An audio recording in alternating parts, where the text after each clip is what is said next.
അസ്സലാമു അലൈക്കും വറഹ്മത്തുള്ളാഹി വബറകാതുഹു. സാധാരണ ചെയ്യുന്ന വീഡിയോയിൽ നിന്നും വ്യത്യസ്തമായി ഇന്ന് ഞാൻ നിങ്ങളെ ഒരു ചരിത്രത്തിലേക്ക് ക്ഷണിക്കുകയാണ്. നമുക്കെല്ലാവർക്കും ചരിത്രം കേൾക്കാൻ വലിയ ഇഷ്ടമാണല്ലേ? എന്നാൽ ഒരുപാട് സങ്കടകരമായ മുഹൂർത്തങ്ങളിലൂടെ കടന്നു പോകുന്ന ഒരു ചരിത്രമാണ് ഞാൻ നിങ്ങളുടെ മുമ്പിൽ പറയാൻ പോകുന്നത്. കൂടുതൽ ആമുഖങ്ങളൊന്നുമില്ലാതെ ചരിത്രത്തിലേക്ക് കടക്കുകയാണ്. ബഹുമാനപ്പെട്ട അഷ്റഫുൽ ഖൽഖ് ത്വാഹ റസൂലുള്ളാഹി സ്വല്ലല്ലാഹു അലൈഹി വസല്ലമ തങ്ങളുടെ വഫാത്തിന് ശേഷം ഇവിടെ 4 ഖുലഫാ ഉർ റാഷിദീങ്ങൾ ഭരണം നടത്തുകയുണ്ടായി. ബഹുമാനപ്പെട്ട അബൂബക്കർ സിദ്ദീഖ് റളിയല്ലാഹു അൻഹു, ഉമർ ഇബ്നുൽ ഖത്താബ് റളിയല്ലാഹു അൻഹു, ഉസ്മാൻ ഇബ്നു അഫ്ഫാൻ റളിയല്ലാഹു അൻഹു, അലി ഇബ്നു അബി ത്വാലിബ് റളിയല്ലാഹു അൻഹു. ഈ 4 ഇമാമുമാർക്ക് ശേഷം ഉമവിയ പോലെയുള്ള ഒരുപാട് രാജാക്കന്മാരും ഇവിടെ ഭരണം നടത്തുകയുണ്ടായി. അങ്ങനെ ഭരണം നടത്തിയ ഒരു രാജാവാണ് ബഹുമാനപ്പെട്ട മഹ്മൂദുൽ അഫന്ദി രാജാവ്. മഹ്മൂദുൽ അഫന്ദി രാജാവ് വലിയ ഒരു രാജ്യമാണ് ഭരിക്കുന്നത്. ആ രാജാവിനെ കുറിച്ച് പറയുകയാണെങ്കിൽ ഒരുപാട് പ്രത്യേകതകളുള്ള രാജാവാണ്. ഒന്നാമതായി ഖുർആൻ മുഴുവനും മനഃപ്പാടമാക്കിയ ഹാഫിളാണ്. അതുപോലെ തന്നെ ഏതു സമയത്തും അള്ളാഹുവിന് ഇബാദത്ത് ചെയ്യാൻ താല്പര്യമുള്ള ഒരു ആബിദായ മനുഷ്യനാണ്. അതുപോലെ ചെറുപ്പക്കാരനായ, കല്യാണം കഴിക്കാത്ത, ഒരുപാട് അഭ്യാസമുറകൾ, കളരി പോലത്തെ ഒരുപാട് അഭ്യാസമുറകൾ പഠിച്ചിട്ടുള്ള ചുറുചുറുക്കുള്ള ചെറുപ്പക്കാരനാണ്. അങ്ങനെയുള്ള ഈ രാജാവ് രാജ്യം ഭരിച്ചുകൊണ്ടിരിക്കുമ്പോൾ ഒരു ദിവസം ഈ രാജാവ് ഇങ്ങനെ ചിന്തിക്കുകയാണ്, പടച്ച റബ്ബേ, ഇത്രയും വലിയ ഒരു രാജ്യം ഞാൻ ഭരിക്കുമ്പോൾ ഈ രാജ്യത്തിന്റെ നാനാഭാഗങ്ങളിലും മുക്കിലും മൂലയിലും എൻ്റെ കണ്ണുകൾ എത്തുന്നുണ്ടോ? എൻ്റെ ഭരണം അവരിലേക്ക് എത്തുന്നുണ്ടോ? എൻ്റെ ശ്രദ്ധ അവിടെ പതിയുന്നുണ്ടോ? അങ്ങനെ ഇല്ല എങ്കിൽ നാളെ റബ്ബിന്റെ മുമ്പിൽ ഞാൻ ചോദ്യത്തിന് ഉത്തരം പറയേണ്ടി വരുമല്ലോ എന്ന് ഭയന്നുകൊണ്ട്, പേടിച്ചുകൊണ്ട് പിറ്റേ ദിവസം തന്നെ മന്ത്രിമാരെയൊക്കെ വിളിച്ചുകൂട്ടി ഈ വലിയ രാജ്യത്തിനെ 7 ചെറിയ രാജ്യങ്ങളായി വിഭജിക്കുകയാണ്. ഓരോ രാജ്യത്തിനും പ്രത്യേകം രാജാക്കന്മാരെയും നിയമിച്ചു. എന്നാലും ഈ 7 രാജ്യത്തിന്റെയും മൊത്തത്തിലുള്ള ഭരണാധികാരി ബഹുമാനപ്പെട്ട മഹ്മൂദുൽ അഫന്ദി രാജാവ് തന്നെയാണ്. അങ്ങനെ ഈ 7 രാജ്യത്തിന്റെയും നടുവിലായി, മധ്യഭാഗത്തായി ഒരു കൊട്ടാരത്തിൽ ബഹുമാനപ്പെട്ട മഹ്മൂദുൽ അഫന്ദി രാജാവും അവിടുത്തെ ബഹുമാനപ്പെട്ട ഉമ്മയും കുറച്ച് പട്ടാളക്കാരുമായി താമസിക്കുകയാണ്. ബഹുമാനപ്പെട്ടവർ ദിക്റിലും ദുആയിലും ഖുർആനോത്തിലും ഇബാദത്തിലുമായി ഇങ്ങനെ മുഴുകുകയാണ്. അങ്ങനെ താമസിച്ചു കൊണ്ടിരിക്കുമ്പോൾ ഒരു ദിവസം മഹാനായ മഹ്മൂദുൽ അഫന്ദി രാജാവ് വൈകുന്നേര സമയത്ത് കുളിക്കാൻ വേണ്ടി ഒരു തോർത്ത് മുണ്ടെടുത്ത് ശരീരത്തിൽ മൊത്തം എണ്ണയൊക്കെ തേച്ച് പിടിപ്പിച്ച് കൊട്ടാരത്തിന്റെ മട്ടുപ്പാവില് 2ാമത്തെ നിലയിൽ ഇങ്ങനെ അങ്ങോട്ടും ഇങ്ങോട്ടും നടക്കുകയാണ്, ഈ എണ്ണയെല്ലാം ഒന്ന് ശരീരത്തിൽ പിടിക്കാൻ വേണ്ടി. ആ സമയത്തും മഹാനവറുകള് നേരം പോക്കിന് വേണ്ടി ഖുർആൻ ഓതുകയാണ്. ഖുർആൻ ഓതി സൂറത്ത് ആലി ഇമ്രാനിലെ 26ാമത്തെ ആയത്ത്, ബിസ്മില്ലാഹിർ റഹ്മാനിർ റഹീം, ഖുലില്ലാഹുമ്മ മാലിക്കൽ മുൽക്കി തുഅ്തിൽ മുൽക മൻ തശാ എന്ന് പറയുന്ന ആ ആയത്ത്. എന്താണ് ആ ആയത്തിന്റെ അർത്ഥം? അല്ലാഹു തആല ഉദ്ദേശിക്കുന്നവർക്ക് അല്ലാഹു തആല ഉദ്ദേശിക്കുന്ന സമയത്ത് അധികാരം കൊടുക്കും. അല്ലാഹു തആല ഉദ്ദേശിക്കുന്ന സമയത്ത് തന്നെ ആ അധികാരം അല്ലാഹു തആല നീക്കപ്പെടും. അല്ലാഹു തആല ഉദ്ദേശിക്കുന്ന സമയത്ത് ആളുകൾക്ക് പ്രതാപം നൽകും. അതുപോലെ തന്നെ അത് നീക്കപ്പെടുകയും ചെയ്യും. എല്ലാം അള്ളാഹുവിന്റെ വക്കലാണ്, അള്ളാഹുവാണ് എല്ലാത്തിനും കഴിവുള്ളവൻ എന്ന് തുടങ്ങുന്ന അർത്ഥമുള്ള ആ ആയത്ത്. ആ ആയത്തിലേക്ക് എത്തിയപ്പോ മഹാനവറുകളുടെ മനസ്സിലേക്ക് ഒരു ചിന്ത, ഒരു സെക്കൻഡ് ഇങ്ങനെ മിന്നിമറിയുകയാണ്. കൂടുതൽ ചിന്തിക്കുകയോ ഓത്ത് നിർത്തിയിട്ട് ചിന്തിച്ചതൊന്നല്ല, ഒരു നിമിഷം മിന്നിമറിയുകയാണ്. എന്താണ് സംശയം? അള്ളാഹുവേ, നീ പറയുകയാണ് നീ ഉദ്ദേശിക്കുന്ന സമയത്ത് അധികാരം കൊടുക്കും, നീ ഉദ്ദേശിക്കുമ്പോൾ അധികാരം ഊരിയെടുക്കും. അപ്പോ ഞാൻ ഇന്ന് 7 രാജ്യം ഭരിക്കുന്ന രാജാവാണ്. ഇപ്പോ നീ എന്നിൽ നിന്ന് എങ്ങനെയാണ് ആ അധികാരം ഊരിയെടുക്കുക എന്നിങ്ങനെ ഒരു ചിന്ത ഒന്ന് മനസ്സിൽ വന്നുപോയി. കൂടുതൽ ചിന്തിച്ചിട്ടോ അതിനെക്കുറിച്ച് ഇങ്ങനെ ആലോചിച്ച് നിന്നിട്ടൊന്നുമില്ല. മഹാനവറുകൾ ഓത്ത് തുടരുകയാണ്. ആ സമയത്ത് കൊട്ടാരമുറ്റത്ത് നിന്നും എന്തൊക്കെയോ ശബ്ദങ്ങൾ കേൾക്കുന്നു. ആളുകൾ കരയുന്നു, നിലവിളിക്കുന്നു, പേടിച്ചോടുന്നു, എന്തൊക്കെയോ ശബ്ദങ്ങൾ. ആ സമയത്ത് ആളുകൾ കൊട്ടാര മട്ടുപ്പാവിലേക്ക് ഓടിക്കയറിയിട്ട് പറയുന്നു, രാജാവേ, കൊട്ടാരമുറ്റത്ത് ഒരു പുലി വന്നിട്ടുണ്ട്. രാജാവ് ചോദിച്ചു, അതിനെന്താ ഇത്ര ഭയപ്പെടാനുള്ളത്? ഒരുപാട് പട്ടാളക്കാരില്ലേ, ഓടിച്ചു വിടാൻ പറ. അപ്പൊ ഈ വന്ന ആളുകൾ പറയുന്നു, അല്ല രാജാവേ, പട്ടാളക്കാരൊക്കെ ആകെ ഭയന്ന് വിറച്ചിട്ടാണുള്ളത്, ഞങ്ങൾ ഇതുവരെ കാണാത്ത തരത്തിലുള്ള ഒരു തരം പുലിയാണ് എന്ന് പറഞ്ഞപ്പോ രാജാവ് മുകളിൽ നിന്നൊന്ന് നോക്കുമ്പോൾ കാണുന്ന കാഴ്ച വലിയ ഒരു പുലി രാജാവിനെ നോക്കി ഗർജിക്കുകയാണ്. അഭ്യാസ മുറകൾ പഠിച്ചിട്ടുള്ള രാജാവ് കൂടുതലൊന്നും ചിന്തിച്ചില്ല. ഒരു പട്ടാളക്കാരിൽ നിന്നും ഒരു വാള് വാങ്ങി മട്ടുപ്പാവിൽ നിന്നും താഴേക്ക് എടുത്തു ചാടി. ആ പുലിയെ നേരിടാൻ വേണ്ടി പുലിയിലേക്ക് അടുക്കുമ്പോ ആളുകളൊക്കെ പറഞ്ഞു, രാജാവേ അടുത്തേക്ക് അടുക്കണ്ട, ഉമ്മ പുറകിൽ നിന്ന് വിളിക്കുന്നു, മകനെ അങ്ങോട്ട് പോകണ്ട. പക്ഷേ രാജാവ് ആ പുലിയെ കീഴടക്കുക തന്നെ ചെയ്യും എന്ന് പറഞ്ഞുകൊണ്ട് ആ പുലിയിലേക്ക് അടുക്കുകയാണ്. ആ സമയത്ത് പുലി തിരിഞ്ഞോടി. ഓടുന്ന സമയത്ത് രാജാവ് പുറകെ ഓടി. പക്ഷേ പുലി സ്പീഡ് കൂട്ടി. പുലി മുന്നോട്ട് ഓടുന്നത് കണ്ട രാജാവ് തിരിഞ്ഞു വന്നുകൊണ്ട് ഏറ്റവും വേഗതയുള്ള തന്റെ വെള്ള കുതിരപ്പുറത്ത് ചാടിക്കയറി പുലിയുടെ പുറകെ ഓടുകയാണ്. അങ്ങനെ പുലി മുന്നിലും രാജാവ് പുറകിലുമായി ഓടുകയാണ്. അങ്ങനെ ഇവർ ഓടി അവസാനം എത്തിയത് ഈ രാജാവിന്റെ കീഴിലുള്ള 7ാമത്തെ രാജ്യത്തേക്കാണ്. അവിടെ എത്തിയപ്പോ പുലി ഒരു മല കയറാൻ തുടങ്ങി. ആ മലയിലേക്കാണെങ്കിൽ നേരാവണ്ണം വഴിയില്ല. മുള്ളുകളും വള്ളികളും നിറഞ്ഞ വഴിയിലൂടെ ഈ പുലി ഓടുമ്പോ രാജാവിന് കുതിരപ്പുറത്ത് ഓടാൻ കഴിഞ്ഞില്ല.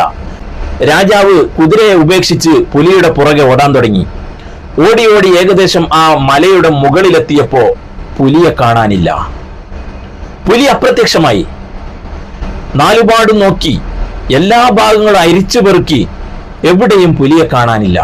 അങ്ങനെ നിരാശനായി ബഹുമാനപ്പെട്ടവർ തിരിച്ചു വരാൻ നോക്കുമ്പോ ആകെ ഉടുത്തിട്ടുള്ള ഒരു തോർത്തുമുണ്ട്, അത് മുള്ളുകളൊക്കെ ഇട്ട് വലിഞ്ഞ് കീറിയിരിക്കുന്നു. എങ്ങനെയാണ് നാട്ടിലേക്ക് തിരിച്ചു പോവുക? മഹാനവറുകൾ വിചാരിച്ചു, ഏതായാലും രാത്രി ആവട്ടെ, രാത്രി ആരും കാണൂലല്ലോ, ആ സമയത്ത് പോകാം എന്ന് വിചാരിച്ച് ഒരു മരത്തിന്റെ അടിയിൽ മഹാനവറുകൾ കിടന്നു എന്ന് മാത്രമല്ല, കിടന്നു ഉറങ്ങിപ്പോയി. അല്ലാഹു തആല ഉറക്കി. മഹാനവറുകൾ അവിടെ ഉറങ്ങുകയാണ്. ഇത്രയും ഓടി ക്ഷീണിച്ചു വന്നതല്ലേ, മഹാനവറുകൾ അവിടെ കിടക്കട്ടെ. നമുക്ക് ഇതേ സമയത്ത് ഈ 7ാമത്തെ രാജ്യം ഭരിക്കുന്ന രാജാവിന്റെ കൊട്ടാരത്തിലേക്ക് ഒന്ന് പോകാനുണ്ട്. ആ 7ാമത്തെ രാജ്യം ഭരിക്കുന്ന രാജാവിന് അതിസുന്ദരിയായ ഒരു മകളുണ്ട്, പേര് സുഹ്റ എന്ന. ആ രാജാവ് ഒരു ദിവസം ബഹുമാനപ്പെട്ട മഹ്മൂദുൽ അഫന്ദി രാജാവിനോട് പറഞ്ഞു, രാജാവേ, എൻ്റെ മകളെ ഞാൻ നിങ്ങൾക്ക് കെട്ടിച്ചു തരാൻ വേണ്ടി ആഗ്രഹിക്കുന്നു, നിങ്ങളുടെ അഭിപ്രായം എന്താണ് എന്ന് ചോദിച്ചപ്പോൾ മഹാനവറുകൾ പറഞ്ഞു, ഇൻഷാ അല്ലാഹ് അതിൻ്റെ വഴിക്ക് നടക്കട്ടെ എന്ന് പറഞ്ഞ് ഒരു അരസമ്മതം മൂളി വെച്ചിരിക്കുകയാണ്. എന്നാൽ അതിൻ്റെ കാരണമായിട്ട് ആ രാജാവ് ഒരുപാട് സ്വർണങ്ങളും രത്നങ്ങളൊക്കെ വാങ്ങി സൂക്ഷിച്ചിരിക്കുകയാണ് ഖജനാവിൽ. എന്നാൽ ഈ മഹ്മൂദുൽ അഫന്ദി രാജാവിന്റെ വീട്ടിൽ പുലി വന്ന അതേ ദിവസം ഈ രാജാവ് രാവിലെ എഴുന്നേറ്റ് വരുന്ന സമയത്ത് കാണുന്ന കാഴ്ച, കൊട്ടാരത്തിലെ ഖജനാവ് കൊള്ളയടിക്കപ്പെട്ടിരിക്കുന്നു, മലർക്ക തുറന്നു വെച്ചിരിക്കുകയാണ്. അതിലുണ്ടായിരുന്ന സ്വർണവും ഇല്ല, രത്നങ്ങളും ഇല്ല, ഒന്നുമില്ല, കാലിയാണ്. ഇത് കണ്ട് രാജാവിന് ദേഷ്യം വന്നു. വിലമതിക്കാനാവാത്ത രത്നങ്ങളാണ് അതിൽ നിന്ന് മോഷണം പോയത്. ഉടനെ തന്നെ പട്ടാളക്കാരെ വിളിച്ചു കൂട്ടിയിട്ട് അദ്ദേഹം പറഞ്ഞു, ഇന്ന് രാത്രി ആകുമ്പോഴത്തേനും ആ കള്ളനെ എന്റെ മുമ്പിൽ പിടിച്ചു കൊണ്ടുവരണം. അങ്ങനെ ഈ രാജാവ് പട്ടാളങ്ങളെ ഒരുപാട് സംഘങ്ങളാക്കി പല ഭാഗങ്ങളിലേക്കും അയക്കുകയാണ് കള്ളനെ അന്വേഷിച്ചുകൊണ്ട്. അവസാനം എല്ലാവർക്കും നിരാശയാണ്, കള്ളനെ കിട്ടിയില്ല, എല്ലാവരും തിരിച്ചു വന്നു. അപ്പൊ ഈ രാജാവ് പറഞ്ഞു, ഇന്ന് രാത്രി ആകുമ്പോഴത്തേനും എനിക്ക് കള്ളനെ പിടിച്ചു കിട്ടണം, നാട്ടിലും കാട്ടിലും നിങ്ങൾ പരുതണം.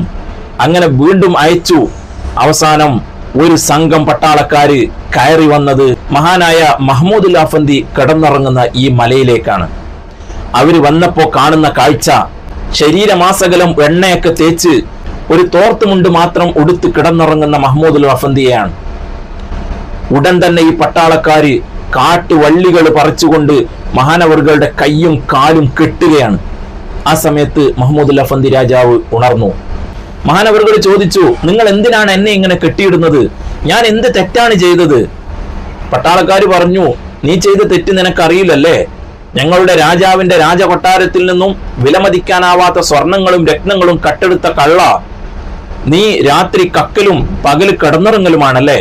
പിടിച്ചാ കിട്ടാതിരിക്കാൻ വേണ്ടി ശരീരത്തിൽ മൊത്തം എണ്ണയൊക്കെ തേച്ച് പിടിപ്പിച്ചിട്ടുണ്ട് എന്നൊക്കെ പറഞ്ഞ് പിടിച്ചു കെട്ടുമ്പോ രാജാവ് പറഞ്ഞു, ഞാൻ നിങ്ങൾ വിചാരിക്കുന്ന പോലെയുള്ള കള്ളനല്ല. ഞാൻ ഇന്നേ വരെ ഒരു മുട്ടുസൂചി പോലും കട്ടിട്ടില്ല. ഞാൻ ആരാണെന്നറിയാമോ? നിങ്ങളുടെ രാജാവിനെ അടക്കം ഭരിക്കുന്ന മഹ്മൂദുൽ അഫന്തി രാജാവാണ്. പക്ഷെ ഈ പട്ടാളക്കാർക്ക് മഹ്മൂദുൽ അഫന്തിയെ ഇതുവരെ കണ്ടിട്ട് പോലുമില്ല. ഈ പട്ടാളക്കാർ പറഞ്ഞു, അത് ഞങ്ങളിൽ നിന്ന് രക്ഷപ്പെടാനുള്ള നിന്റെ അടവാണ്. നിന്നെ ഞങ്ങൾ രാജാവിന്റെ കൊട്ടാരത്തിലേക്ക് കൊണ്ടുപോവുകയാണ്. മഹാനവറുകൾ പറഞ്ഞു, കുഴപ്പമില്ല, നിങ്ങൾ രാജാവിന്റെ കൊട്ടാരത്തിലേക്ക് എന്നെ കൊണ്ടുപോയിക്കോളൂ. ആ രാജാവിന് എന്നെ കാണുമ്പോൾ മനസ്സിലാകും എന്ന് ബഹുമാനപ്പെട്ട മഹ്മൂദുൽ അഫന്തി രാജാവ് പറഞ്ഞു. എന്നാൽ ഈ പട്ടാളക്കാര് കയ്യും കാലും കൂട്ടിക്കെട്ടിക്കൊണ്ട് കൊട്ടാരത്തിലേക്ക് കൊണ്ടുവന്നു. എന്നിട്ട് രാജാവിനോട് പറഞ്ഞു, രാജാവേ, കള്ളനെ കിട്ടിയിട്ടുണ്ട്, ഞങ്ങൾ നിങ്ങളെ മുമ്പിലേക്ക് കൊണ്ടുവരട്ടെയോ? രാജാവ് പറഞ്ഞു, എന്റെ മകൾക്ക് വേണ്ടി എടുത്ത സ്വർണം കട്ട ആ കള്ളനെ എനിക്ക് കാണണ്ട. ചിലപ്പോ എന്റെ മുമ്പിൽ കണ്ടാൽ നിയന്ത്രണം വിട്ടുപോകും. അതുകൊണ്ട് നിങ്ങൾ കൊണ്ടുപോയി ജയിലിൽ അടക്കുക. ജയിലിൽ അടച്ചു എന്ന് മാത്രമല്ല, രാജാവ് അദ്ദേഹത്തിനുള്ള ശിക്ഷയും നടപ്പാക്കുകയാണ്. ഇസ്ലാമിന്റെ വിധി പ്രകാരം കട്ടാൽ കട്ടവന്റെ കൈ വെട്ടണമെന്നാണ്. അതുകൊണ്ട് നാളെ അദ്ദേഹത്തിന്റെ 2 കൈയും ഒന്നിച്ചു വെട്ടണം എന്നാണ് രാജാവിന്റെ കൽപ്പന. അങ്ങനെ പിറ്റേ ദിവസം അദ്ദേഹത്തിന്റെ കൈ വെട്ടാൻ വേണ്ടി ആരാച്ചാർ വിളിച്ചു വരുത്തി. ഒരു ബലിക്കല്ലിന്റെ അടുത്ത് മഹാനവറുകളെ കൊണ്ടുപോയി നിർത്തി. എന്നിട്ട് ആ ബലിക്കല്ലിലേക്ക് 2 കൈയും അങ്ങോട്ട് വെച്ചു. മാത്രമല്ല, ഈ കൈ വെട്ടുമ്പോ കൈയുടെ ഒരുപാട് ഞരമ്പുകള് കട്ടായി പോകുന്ന കാരണം കൊണ്ട് രക്തം ഇങ്ങനെ പമ്പ് ചെയ്യും. ചിലപ്പോ രക്തം വാർന്ന് ആ മനുഷ്യൻ മരിച്ചു പോകാനും ചിലപ്പോ സാധ്യതയുണ്ട്.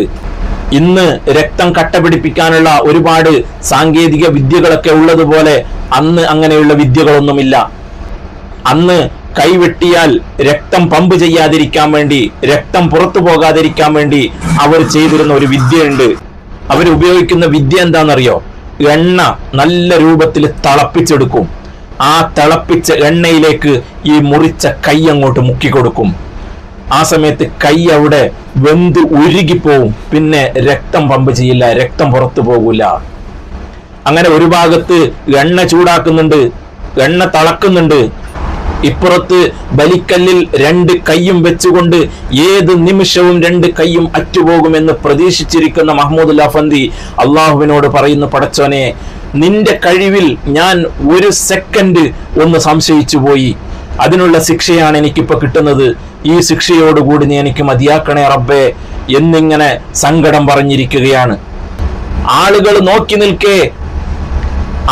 നോക്കി നിൽക്കെ ആരാച്ചാരുടെ മിന്നിത്തിളങ്ങുന്ന വാൾ അന്തരീക്ഷത്തിലേക്ക് ഉയർന്നു താണു. മുട്ടിന് താഴെ വെച്ച് മഹാനവറുകളുടെ 2 കൈയും ഒരുമിച്ച് തെറിച്ചുപോയി. ഉടൻ തന്നെ പട്ടാളക്കാർ മഹാനവറുകളുടെ കൈ പിടിച്ച് തളക്കുന്ന എണ്ണയിലേക്ക് അങ്ങോട്ട് മുക്കി. കൈ 2 മുറിഞ്ഞു പോയിട്ടും കരച്ചിൽ പിടിച്ചു നിന്നിരുന്ന ബഹുമാനപ്പെട്ട മഹ്മൂദുൽ അഫന്തി രാജാവ് തിളക്കുന്ന എണ്ണയിലേക്ക് കൈമുക്കിയപ്പോ അറിയാതെ കരഞ്ഞുപോയി. റബ്ബേ, എന്നിൽ നിന്നും വന്നുപോയ തെറ്റിനാണല്ലോ ഞാൻ ഈ അനുഭവിക്കുന്നത് എന്ന്. അങ്ങനെ ആളുകളൊക്കെ പിരിഞ്ഞുപോയി. ബഹുമാനപ്പെട്ട മഹ്മൂദുൽ അഫന്തി രാജാവിനെ അതേ ജയിലിൽ കൊണ്ടുപോയി അടച്ചു. ഇനിയാണ് ഒരുപാട് സംഭവ വികാസങ്ങളിലൂടെ ഈ ചരിത്രം കടന്നു പോകുന്നത്. ഇവിടെ നമ്മളൊന്ന് മനസ്സിലാക്കേണ്ടത്, ഏത് ജയിലിലാണ് ബഹുമാനപ്പെട്ട മഹ്മൂദുൽ അഫന്തി രാജാവ് കിടക്കുന്നുള്ളത് എന്നറിയോ? സ്വന്തം ജീവിത സഖിയാക്കാൻ വേണ്ടി കാത്തിരിക്കുന്ന രാജകുമാരി സുഹറ താമസിക്കുന്ന കൊട്ടാരത്തിലെ ജയിലിലാണ് ബഹുമാനപ്പെട്ട മഹ്മൂദുൽ അഫന്തി രാജാവ് ഇപ്പൊ കഴിഞ്ഞുകൂടുന്നുള്ളത്. ജയിലിലായാലും ബഹുമാനപ്പെട്ടവര് ഖുർആനോത്തിലും ഇബാദത്തിലുമായി സമയം കഴിച്ചു കൂട്ടുകയാണ്. എന്നാൽ സുഹറയോ മധുര 17ന്റെ തിളക്കത്തില് കല്യാണമൊക്കെ സ്വപ്നം കണ്ട് അടിച്ചുപൊളിച്ച് ജീവിക്കുകയാണ്. അടിച്ചുപൊളിച്ച് ജീവിക്കുന്നു എന്ന് പറയുമ്പോ അള്ളാഹുവിനെ പേടിയുള്ള തഖ്വയുള്ള പെണ്ണാണ് രാജകുമാരി സുഹറ. സുഹറക്ക് കല്യാണം പറഞ്ഞു വെച്ച പാടെ തന്നെ ഈ സുഹറയുടെ ഉപ്പയായ രാജാവ് സുഹറക്ക് ഖുർആൻ പഠിപ്പിക്കാൻ വേണ്ടി ഒരു ഉസ്താദിനെ ഏൽപ്പിക്കുകയാണ്. നമുക്കറിയാലോ, ബഹുമാനപ്പെട്ട മഹ്മൂദുൽ അഫന്തി രാജാവ് ഹാഫിളാണ്. അപ്പൊ ഹാഫിളായ ഭർത്താവിന്റെ അടുക്കിലേക്ക് പോകുമ്പോ ഈ പെണ്ണും ഹാഫിളാവണ്ടേ? അങ്ങനെ ഖുർആൻ പഠിപ്പിക്കാൻ വേണ്ടി ഒരു ഉസ്താദിനെ തന്നെ കൊട്ടാരത്തിലേക്ക് വരുത്തിച്ച് ഖുർആൻ പഠിപ്പിക്കുകയാണ്. അങ്ങനെ സുഹറ ഇങ്ങനെ കൊട്ടാരത്തിൽ ഖുർആൻ പഠിച്ചുകൊണ്ടിരിക്കുമ്പോ ഒരു ദിവസം ഉസ്താദ് ലീവ് എടുത്ത് നാട്ടിൽ പോയി. ഉസ്താദ് നാട്ടിലേക്ക് പോയാൽ പിന്നെ ക്ലാസ് ഇല്ലല്ലോ. അങ്ങനെ ഒരു ദിവസം സുഹറ കൊട്ടാരത്തിൽ നിന്നും പുറത്തിറങ്ങുകയാണ്, ഒന്ന് ചുറ്റും നടന്ന് കാണാൻ വേണ്ടി. അങ്ങനെ നടന്ന് സുഹറ എത്തിയത് മഹാനായ മഹ്മൂദുൽ അഫന്തി രാജാവ് താമസിക്കുന്ന ജയിലിന്റെ അടുത്തേക്കാണ്. ജയിലിന്റെ അടുത്തുകൂടി സുഹ്റ ഇങ്ങനെ നടക്കുമ്പോ സുഹ്റ ആ ശബ്ദം കേൾക്കുകയാണ്. വളരെ മനോഹരമായ രീതിയിൽ ഖുർആൻ ഓതുന്ന ശബ്ദം, താൻ ഇതുവരെ കേട്ടിട്ടില്ലാത്ത രൂപത്തിൽ അത്രയും മനോഹരമായ രീതിയിൽ ബഹുമാനപ്പെട്ട മുഹമ്മദുൽ അഫന്ദി രാജാവ് ഖുർആൻ ഓതുന്നത് സുഹ്റ കേട്ടു. അങ്ങനെ പതിയിരുന്ന് സുഹ്റ ജയിലിലേക്ക് നോക്കുമ്പോ കാണുന്ന കാഴ്ച, തനിക്ക് വേണ്ടി പിതാവ് ഉണ്ടാക്കി വെച്ചിരുന്ന സ്വർണങ്ങളും രത്നങ്ങളും കട്ടുകൊണ്ടുപോയ കള്ളനായ മനുഷ്യൻ, അവരുടെ കണ്ണിൽ കള്ളനാണല്ലോ, ആ മനുഷ്യൻ ഇങ്ങനെ ഇരുന്ന് ഖുർആൻ ഓതുകയാണ്. ഇത് കണ്ട് സുഹ്റ അത്ഭുതപ്പെട്ടുപോയി. താൻ ഇതുവരെ ഇതുപോലുള്ള ഒരു ഖുർആൻ കേട്ടിട്ടില്ല. അങ്ങനെ കുറെ സമയം ഖുർആൻ കേട്ടു. സുഹ്റ തിരിച്ചുപോയി. പിന്നെ ഇങ്ങനെ ഇടക്കിടക്ക് വന്ന് ഖുർആൻ കേൾക്കാൻ തുടങ്ങി.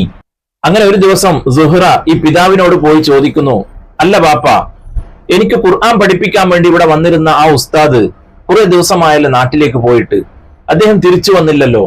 എനിക്കാണെങ്കിൽ ഖുർആൻ പഠിക്കാൻ വേണ്ടി ഇങ്ങനെ ആവേശമാവുകയാണ്, എനിക്ക് ഖുർആൻ പഠിക്കണം എന്ന് പറഞ്ഞപ്പോ പിതാവ് പറഞ്ഞു, ഇൻഷാ അല്ലാഹ് ഉസ്താദ് പെട്ടെന്ന് വരും, എന്നിട്ട് നമുക്ക് ഖുർആൻ പഠിക്കാം. അപ്പൊ സുഹ്റ പിതാവിനോട് ചോദിക്കുന്നു, അല്ല ഉപ്പ, എനിക്ക് ഖുർആൻ പഠിപ്പിക്കാൻ വേണ്ടി ആ ഉസ്താദിനെ വേണ്ട, എനിക്ക് വേറെ ഒരു ഉസ്താദിനെ ആക്കി തരുമോ, വേറെ ഒരു ഉസ്താദിനെ തരപ്പെടുത്തി തരുമോ? അപ്പൊ ഉപ്പ ചോദിക്കുന്നു, അല്ല നീ ഇപ്പൊ ഇങ്ങനെ പറയാൻ കാരണം എന്താണ്? അപ്പൊ സുഹ്റ ഉണ്ടായ സംഭവങ്ങളൊക്കെ വിവരിച്ചു കൊടുക്കുകയാണ്. അപ്പൊ ഉപ്പ പറഞ്ഞു, അതൊരിക്കലും നടക്കൂല മോളെ.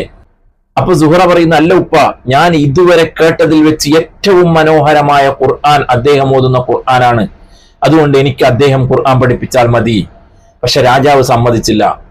അങ്ങനെ വീണ്ടും വീണ്ടും സുഹ്റ നിർബന്ധിച്ചപ്പോ അവസാനം രാജാവ് പറഞ്ഞു, ഏതായാലും നിന്റെ ഉസ്താദ് നാട്ടിലേക്ക് പോയതല്ലേ, ആ ഉസ്താദ് തിരിച്ചു വരട്ടെ, ഇനി അങ്ങനെ തിരിച്ചു വന്നില്ല എങ്കിലല്ലേ അത് അപ്പൊ നോക്കാം എന്നൊരു സമാധാന വാക്കും പറഞ്ഞ് രാജാവ് മകളെ തിരിച്ചയച്ചു. പക്ഷെ സുഹ്റ ആ വാക്കിൽ പിടിച്ചു. എന്താ? ഇനി വന്നില്ല എങ്കിലല്ലേ അപ്പൊ നമുക്ക് നോക്കാം. അപ്പൊ സുഹ്റ ചിന്തിച്ചു, ഇനി ഉസ്താദ് ഇങ്ങോട്ട് വരാൻ പാടില്ല. അങ്ങനെ ബുദ്ധിമതിയായ ഈ സുഹ്റ തന്റെ ഉസ്താദിനൊരു കത്തെഴുതുകയാണ്. എന്താ കത്തിൽ എഴുതുന്നത്? ഉസ്താദെ, നിങ്ങൾ ഇനി എന്നെ ഖുർആൻ പഠിപ്പിക്കാൻ വേണ്ടി ഇങ്ങോട്ട് വരേണ്ട ആവശ്യമില്ല. മാത്രമല്ല, നിങ്ങൾ താമസിക്കുന്ന സ്ഥലത്ത് പോലും നിങ്ങൾ നിൽക്കരുത്, നിങ്ങൾ നാട് വിട്ടു പോകണം. കാരണം എന്താണെന്നല്ലേ? നിങ്ങൾ നാട്ടിലേക്ക് പോകുന്ന സമയത്താണ് ഇവിടെ എനിക്ക് വേണ്ടി എന്റെ പിതാവ് വാങ്ങിവെച്ചിരുന്ന സ്വർണങ്ങളും രത്നങ്ങളും ഖജനാവിൽ നിന്നും കളവ് പോയത്. ഇപ്പോ എന്റെ ഉപ്പയാകുന്ന രാജാവും മന്ത്രിമാരൊക്കെ പറയുന്നത് ആ സ്വർണം കട്ടുകൊണ്ടുപോയത് നിങ്ങളാണ് എന്നാണ്. അപ്പോ പട്ടാളക്കാര് നിങ്ങളെ അന്വേഷിച്ച് അങ്ങോട്ട് വരാൻ സാധ്യതയുണ്ട്, അതുകൊണ്ട് നിങ്ങൾ അവിടെ നിന്നും നാട് വിട്ടു പോകണം എന്ന്. ഈ സുഹ്റാക്ക് അറിയാം, ഉസ്താദ് ഖുർആൻ പഠിപ്പിക്കാൻ വന്നില്ല എങ്കിൽ പട്ടാളക്കാര് അവിടെ അന്വേഷിച്ചു പോകുമെന്ന്. അതുകൊണ്ടാണ് പറഞ്ഞത് അവിടെ നിന്ന് നാട് വിട്ടു പോകണമെന്ന്. അങ്ങനെ ഈ കത്ത് എഴുതിയിട്ട് ഒരു ഭടനെ വിളിച്ചിട്ട്, ഒരു പട്ടാളക്കാരനെ വിളിച്ചിട്ട് പറഞ്ഞു, ഈ കത്ത് നീ വളരെ രഹസ്യമായിട്ട് എന്നെ ഖുർആൻ പഠിപ്പിക്കാൻ വരുന്ന ആ ഉസ്താദിന് കൊണ്ടുപോയി കൊടുക്കണം. ഇതെങ്ങാനും ആരെങ്കിലും അറിഞ്ഞാൽ, നിന്റെ സഹപട്ടാളക്കാരോ എന്റെ പിതാവോ ആരെങ്കിലും അറിഞ്ഞാൽ, ഞാൻ ആരാണെന്ന് നിനക്കറിയാലോ, ഞാൻ ഇവിടുത്തെ രാജകുമാരിയാണ്, ഞാൻ എന്തെങ്കിലും തന്ത്രമൊപ്പിച്ച് നിന്റെ തല ഞാൻ എന്റെ ഉപ്പയെ കൊണ്ട് വെട്ടിക്കും എന്ന് ഭീഷണിപ്പെടുത്തിക്കൊണ്ട് ആ പട്ടാളക്കാരന്റെ കയ്യിൽ ഈ ലെറ്റർ കൊടുത്തയക്കുകയാണ്, കത്ത് കൊടുത്തയക്കുകയാണ്. ഈ പട്ടാളക്കാരൻ ഈ കത്ത് അതുപോലെ തന്നെ കൊണ്ടുപോയി ഉസ്താദിന് കൊടുത്തു. ഈ കത്ത് വായിച്ചിട്ട് ഉസ്താദ് പറയുന്നു, എന്ത് നല്ല കുട്ടിയാണ്, ഇങ്ങനെ ഒരു കത്തിലൂടെ നമ്മളെ ഈ കാര്യം അറിയിച്ചത് കൊണ്ട് നമുക്ക് നാട് വിടാനുള്ള സമയം കിട്ടിയല്ലോ എന്ന് പറഞ്ഞ് ആ ഉസ്താദ് നാട് വിട്ടുപോവുകയാണ്. ദിവസങ്ങൾ കഴിഞ്ഞു, ഉസ്താദ് വന്നില്ല. വീണ്ടും സുഹ്റ വന്ന് ഉപ്പാനോട് പറഞ്ഞു, ഉപ്പ, നിങ്ങൾ പറഞ്ഞ ഉസ്താദ് ഇതുവരെ വന്നിട്ടില്ല, എനിക്ക് ഖുർആൻ പഠിക്കണം.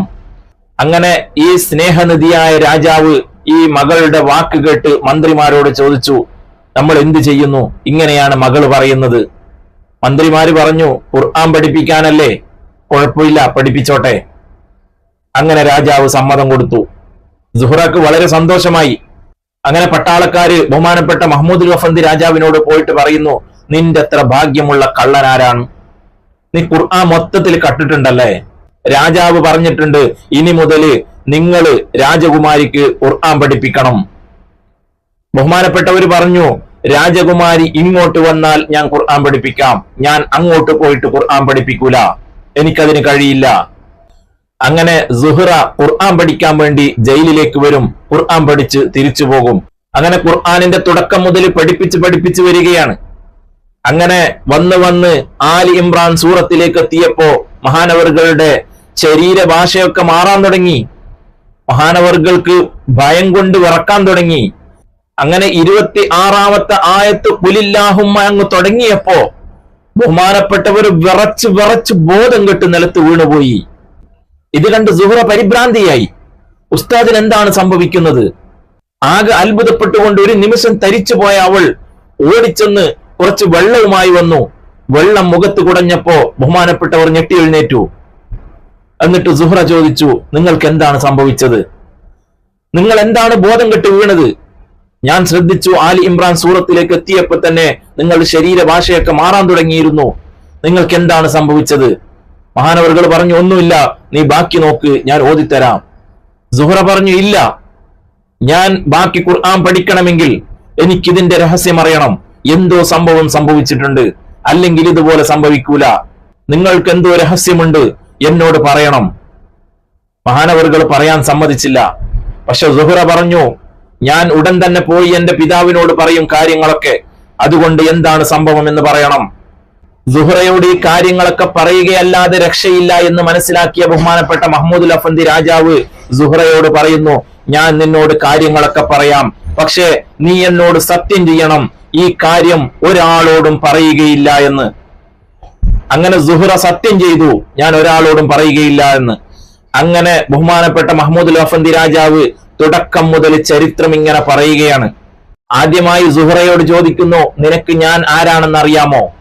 നിന്റെ പിതാവായ രാജാവടക്കം 7 രാജ്യങ്ങളെ ഭരിക്കുന്ന മഹ്മൂദുൽ അഫന്ദി രാജാവാണ് ഞാൻ. ഇത് കേട്ടപ്പോ സുഹറ ഞെട്ടിപ്പോയി. ഞാൻ എന്താണ് കാണുന്നത്? എനിക്ക് കല്യാണാലോചന പറഞ്ഞു വെച്ച രാജാവ് 2 കൈയും മുറിക്കപ്പെട്ട് കള്ളനായി ജയിലിൽ കഴിയുകയാണ്. ആകെ ഞെട്ടിത്തരിച്ചുപോയി. പക്ഷേ ആരോടും പറയൂല എന്ന് സത്യം ചെയ്യിച്ചിരുന്നു. അള്ളാഹുവിനെ പേടിക്കുന്ന ഈ പെണ്ണിന് ഇത് മറ്റാരോടും പറയാൻ പാടുണ്ടോ? സത്യം ചെയ്തു പോയില്ലേ? അങ്ങനെ ആ പുലി വന്ന ദിവസം മുതൽ അവസാനം ഈ ജയിലിലേക്ക് എത്തിയത് വരെയുള്ള എല്ലാ കാര്യങ്ങളും മഹാനവറുകള് സുഹറയോട് പറയുകയാണ്. ഇപ്പൊ സുഹറയാണ് ആകെ പെട്ടുപോയത്. കാരണം ഇത് പിതാവിനോട് പറയാനും പറ്റൂല, അവിടെയാണെങ്കിൽ കണ്ട് സഹിക്കാനും പറ്റുന്നില്ല. എന്നാലും സുഹറ ഇത് ആരോടും പറഞ്ഞില്ല. അങ്ങനെ ഖുർആൻ പഠിത്തം അങ്ങനെ തുടർന്നുപോയി. അങ്ങനെ ഇരിക്കെ ഒരു ദിവസം ഈ സുഹറയുടെ പിതാവാകുന്ന രാജാവ് മഹ്മൂദുൽ അഫന്ദി രാജാവിന്റെ അടുക്കിലേക്ക് പോകാൻ തീരുമാനിക്കുകയാണ്, കല്യാണാലോചനയുമായി ബന്ധപ്പെട്ട് കാര്യങ്ങൾ സംസാരിക്കാൻ വേണ്ടി. ഇത് അറിഞ്ഞ സുഹറ ആകെ ബേജാറിലായി. എന്ത് ചെയ്യണമെന്നറിയാതെ ആകെ പെട്ടുപോയി. അങ്ങനെ എല്ലാ ധൈര്യവും സംഭരിച്ചുകൊണ്ട് സുഹറ വന്ന് പിതാവിനോട് പറയുന്നു, അല്ല ബാപ്പ, നിങ്ങൾ ഇപ്പോ മഹ്മൂദുൽ അഫന്ദി രാജാവിന്റെ അടുക്കലേക്ക് പോകണ്ട. അത് ചോദിച്ചു, എന്താ മോളെ നീ ഇങ്ങനെ പറയുന്നത്? അപ്പൊ പറഞ്ഞു, എനിക്കിപ്പൊ തൽക്കാലം കല്യാണം വേണ്ട, കുറച്ച് കഴിയട്ടെ. രാജാവ് പറഞ്ഞു, അങ്ങനെ പറഞ്ഞാ പറ്റൂല, കാരണം നമ്മുടെയൊക്കെ രാജാവാണ് അദ്ദേഹം, നമ്മൾ അങ്ങോട്ട് പോയി സംസാരിക്കുകയാണ് വേണ്ടത്, അതുകൊണ്ട് ഞാൻ അങ്ങോട്ട് പോവുകയാണ്. ഉപ്പാനെ പിന്തിരിപ്പിക്കാൻ പറ്റൂല എന്ന് മനസ്സിലാക്കിയപ്പോ സുഹറ അവിടെ വീണ്ടും പല അടവുകളും പയറ്റുകയാണ്. സുഹറ പറയുന്നു, ബാപ്പ എനിക്ക് ആ കല്യാണം വേണ്ട. രാജാവിന് ആകെ ദേഷ്യം വന്നു. മോളെ നീ എന്താണ് ഈ പറയുന്നത്? അങ്ങനെ ഒരുപാട് വാക്കുകൾക്കും തർക്കങ്ങൾക്കും പ്രശ്നങ്ങൾക്കൊക്കെ ശേഷം സുഹറ പറയുന്നു, അല്ല ബാപ്പ, നിങ്ങൾ പറയുന്ന ഒരാളെ കല്യാണം കഴിക്കാൻ ഞാൻ സമ്മതിക്കൂല. ഞാൻ കല്യാണം കഴിക്കുന്നുണ്ടെങ്കിൽ അത് ഞാൻ പറയുന്ന ആളായിരിക്കണം. ഇത് കേട്ടപ്പോ രാജാവ് ആകെ അന്താളിച്ചു പോയി. അപ്പൊ രാജാവ് ചോദിച്ചു, അല്ല നീ കണ്ടുവെച്ച ആൾ ആരാണ്? ഏത് കൊട്ടാരത്തിലുള്ള രാജകുമാരനാണ് നീ കണ്ടുവച്ചിട്ടുള്ളത് എന്ന് ചോദിക്കുമ്പോ ഈ സുഹറ പറയുന്നു, കൊട്ടാരത്തിലുള്ള രാജകുമാരനെ അല്ല ഞാൻ കണ്ടുവച്ചിട്ടുള്ളത്. ഞാൻ കണ്ടുവച്ചിട്ടുള്ളത് എന്നെ ഖുർആൻ പഠിപ്പിക്കുന്ന എന്റെ ഉസ്താദാണ്. ഇത് പറഞ്ഞപ്പോ രാജാവ് നെട്ടിത്തരിച്ചുപോയി. എന്ത്? ആ കള്ളനിക്കാണോ നിന്നെ കെട്ടിച്ചു കൊടുക്കേണ്ടത്? ഒരിക്കലും നടക്കൂല. രാജാവ് വളരെ ദേഷ്യപ്പെട്ടുകൊണ്ട് കൊട്ടാരത്തിലേക്ക് തിരിച്ചുപോയി. രാജാവ് അവിടെ കിടന്ന് ചിന്തിക്കുകയാണ്, പടച്ച റബ്ബേ, ഞാൻ എന്താണ് ഈ കേൾക്കുന്നത്? ഞാൻ ഇങ്ങനെ അല്ലല്ലോ എന്റെ മകളെ ഞാൻ വളർത്തിയിട്ടുള്ളത്. അള്ളാഹുവിനെ പേടിച്ചുകൊണ്ട് വളരെ തഖ്വയോടുകൂടിയാണല്ലോ ഞാൻ വളർത്തിയിട്ടുള്ളത്. എന്നിട്ടും അവൾ എന്തേ ഇപ്പൊ ഇങ്ങനെയായി? ആകെ വല്ലാതെ വിഷമിച്ചുകൊണ്ട് ഭക്ഷണം വേണ്ട, ഒന്നും കുടിക്കാൻ വേണ്ട, രാജാവ് ആകെ തളർന്നുപോയി. അങ്ങനെ ഒരു ദിവസം രാജാവ് മകളെ വിളിച്ച് കാര്യങ്ങൾ അന്വേഷിച്ചു. നിന്റെ തീരുമാനത്തിൽ വല്ല മാറ്റവുമുണ്ടോ?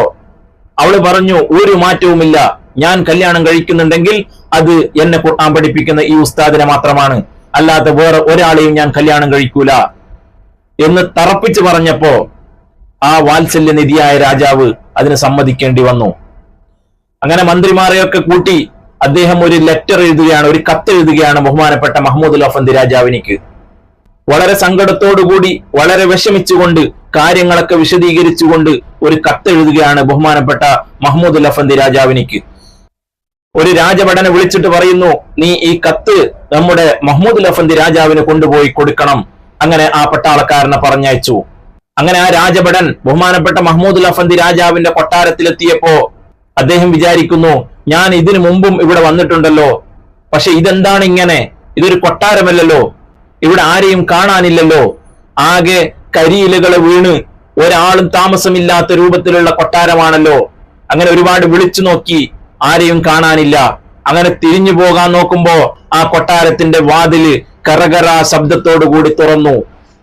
അവിടെ നിന്നും ഒരു വൃദ്ധയായ സ്ത്രീ പുറത്തു വന്നു. എന്നിട്ട് വിളിക്കുന്നു, ഓ മഹ്മൂദേ, നീ എങ്ങോട്ടാണ് തിരിച്ചു പോകുന്നത്?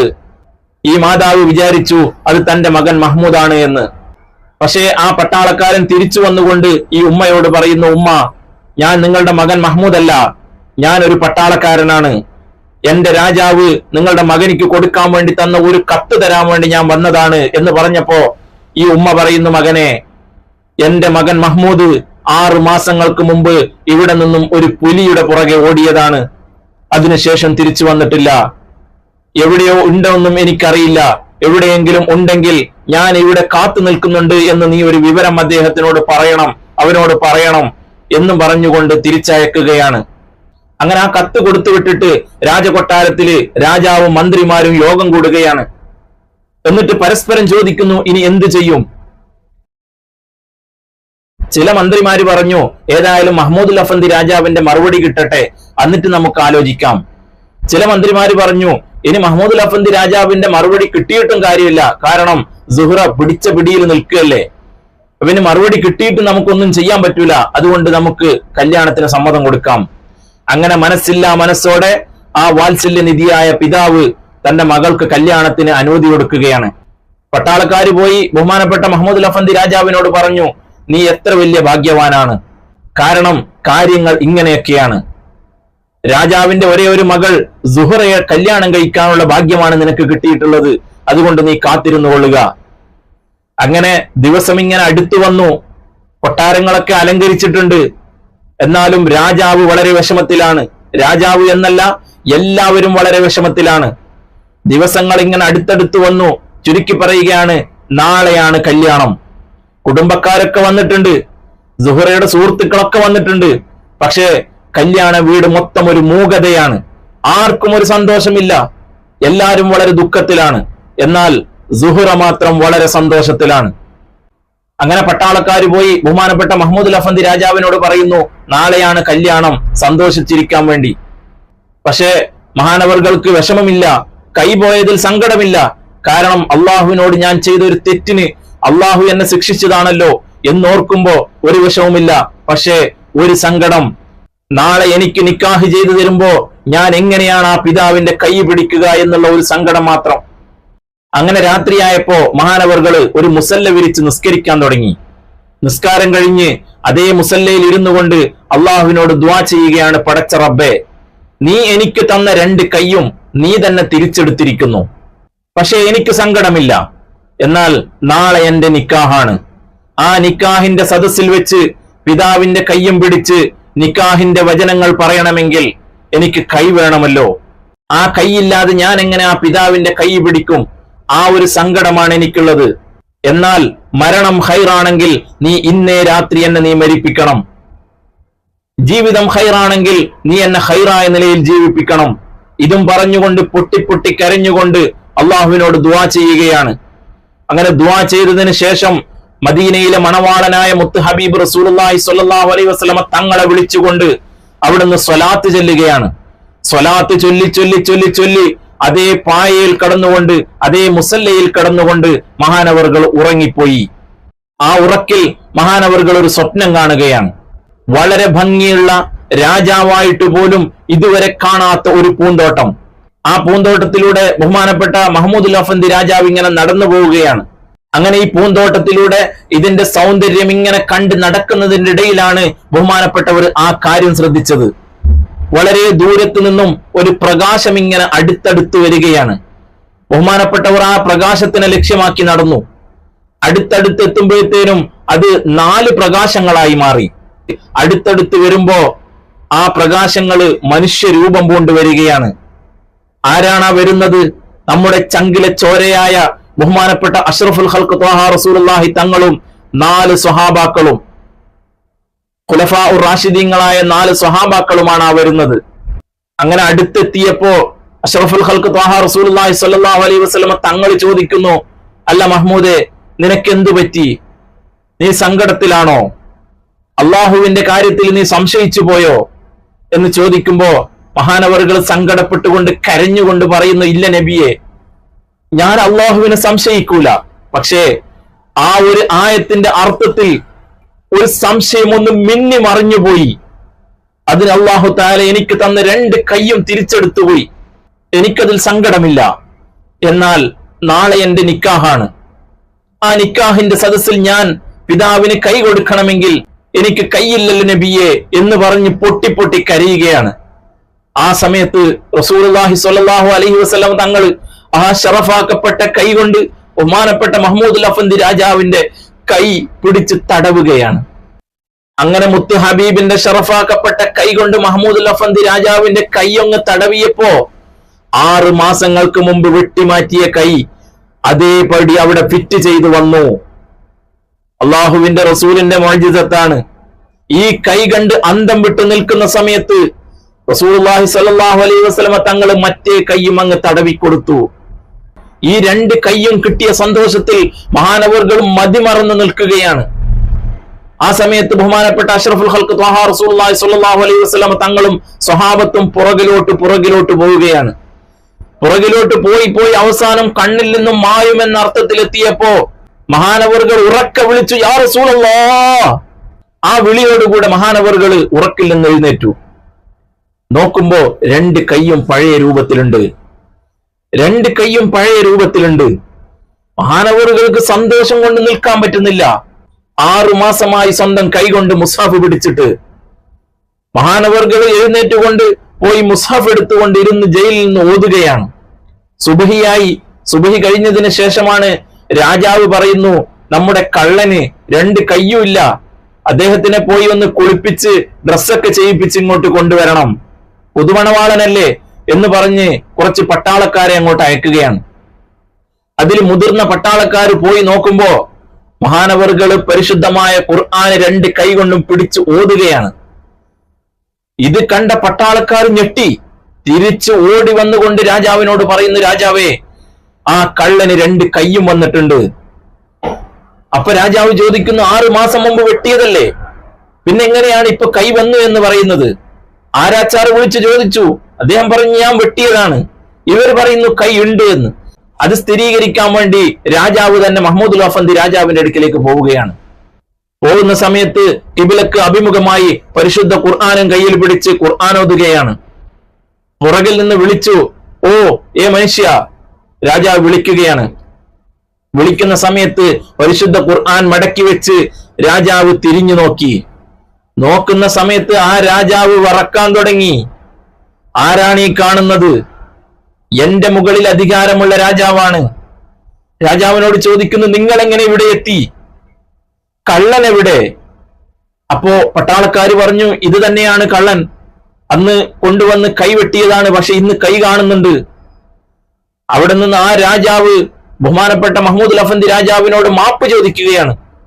അപ്പോ മഹ്മൂദുൽ അഫ്ന്ദി രാജാവ് പറഞ്ഞു, നീ എന്നോട് മാപ്പ് ചോദിക്കണ്ട, കാരണം നീ എന്നോടല്ലേ തെറ്റ് ചെയ്തിട്ടുള്ളൂ, ഞാൻ അള്ളാഹുവിനോടാണ് തെറ്റ് ചെയ്തിട്ടുള്ളത്, ഞാൻ അള്ളാഹുവിനോട് മാപ്പ് ചോദിച്ചുകൊണ്ടിരിക്കുകയാണ് എന്ന് പറഞ്ഞ് ഈ സന്തോഷം പറയാൻ വേണ്ടി രാജാവ് ജയിലിൽ നിന്ന് ഇറങ്ങി ഓടുമ്പോ സുഹ്റ അങ്ങ് നിന്ന് ഇങ്ങോട്ട് ഓടുകയാണ്. രാജാവ് പറയുന്നു, മോളെ, നിന്റെ പുതുമണവാളൻ ആരാണെന്ന് അറിയണ്ടേ എന്ന് ചോദിക്കുമ്പോ സുഹ്റ വളരെ കൂളായിട്ട് പറയുന്നു, മഹ്മൂദുൽ അഫ്ന്ദി രാജാവല്ലേ, എനിക്കറിയാം. അപ്പൊ നീ മുമ്പേ അറിഞ്ഞിട്ടുണ്ടല്ലേ? അപ്പൊ സുഹ്റ പറയുന്നു, ഉപ്പ, നിങ്ങൾ എനിക്ക് പൊരുത്തപ്പെടണം, നിങ്ങൾ എനിക്ക് മാപ്പ് തരണം, ഞാൻ നിങ്ങളെ ആരെയും പറ്റിക്കാൻ വേണ്ടിയോ, നിങ്ങൾ എങ്ങനെയാണ് എന്നെ വളർത്തിയത് എന്ന് എനിക്കറിയാം.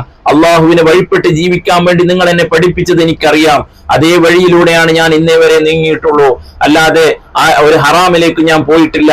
പക്ഷേ ഞാൻ അദ്ദേഹത്തിന് കൊടുത്ത ഒരു വാക്ക്, ഞാൻ അദ്ദേഹത്തിന് സത്യം ചെയ്ത ഒരു വാക്ക് നിങ്ങളോട് പറയാൻ എനിക്ക് വയ്യാതായി പോയി.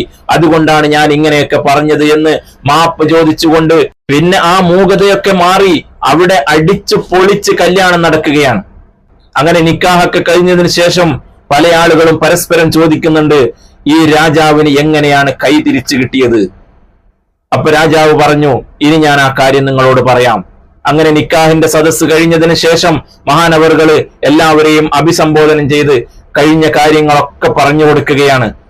എന്നിട്ട് മുത്ത് ഹബീബ് റസൂലുള്ളാഹി സ്വല്ലല്ലാഹു അലൈഹി വസല്ലം തങ്ങളുടെ പേരിൽ സ്വലാത്ത് ചൊല്ലി റസൂലുള്ളാഹി തങ്ങൾ കൈ കൊടുത്ത കാര്യങ്ങളൊക്കെ അവിടെ പറഞ്ഞപ്പോ അവിടെ കല്യാണ സദസ്സ് പോയി അവിടെ ഒരു മൗലിദ് സദസ്സായി മാറുകയാണ്.